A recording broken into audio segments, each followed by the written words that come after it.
मेंढपाळांच्या फडावर रात्रीच्या वेळी मेंढ्या चोरणाऱ्या टोळींचा पर्दाफाश करण्यात नाशिक ग्रामीण पोलिसांच्या पथकाला यश मिळालं आहे। या टोळीच्या म्होरक्याला स्थानिक गुन्हे शाखेच्या पथकानं वेषांतर करत 4 दिवसांच्या अथक प्रयत्नानंतर राजस्थान येथून जेरबंद केलं आहे।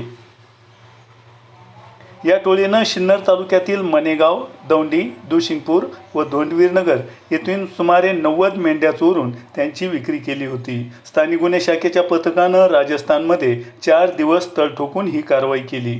गेल्या ऑगस्ट महिन्यात 4 ठिकाणी मेंढी चोऱ्या होण्याचे प्रकार घडले होते। मेंढपाळाच्या फडावरून रात्रीच्या वेळी या मेंढ्यांची चोरी होत असल्यानं पशुपालकांमध्ये घबराट पसरली होती। जिल्हा पोलीस अधीक्षक बाळासाहेब पाटील यांनी चोरीच्या या घटनांमध्ये वैयक्तिक लक्ष घालून तपासाच्या सूचना केल्या।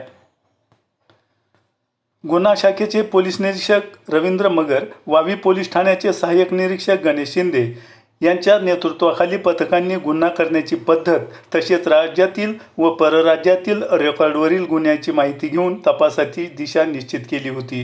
सदर गुन्ह्यामध्ये सहभाग असलेले आरोपी हे राजस्थानमधील असल्याचं निष्पन्न झाल्यानंतर गुन्हे शाखेच्या पथकानं 4 दिवस वेषांतर करून संशयित गुन्हेगाराचा माग काढला।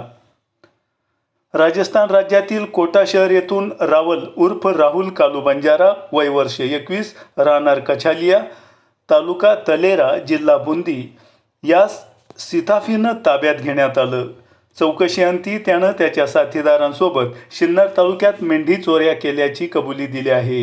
मात्र पोलीस राजस्थानमध्ये आल्याचा सुगावा लागल्यामुळे त्याचे इतर साथीदार पसार झाले।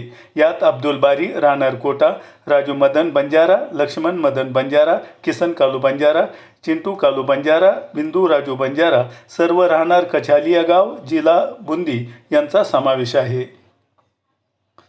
आपण पाहतात इंडिया सुपर न्यूज मराठी। प्रतिनिधी इम्रान शेखसह मुनीर सय्यद।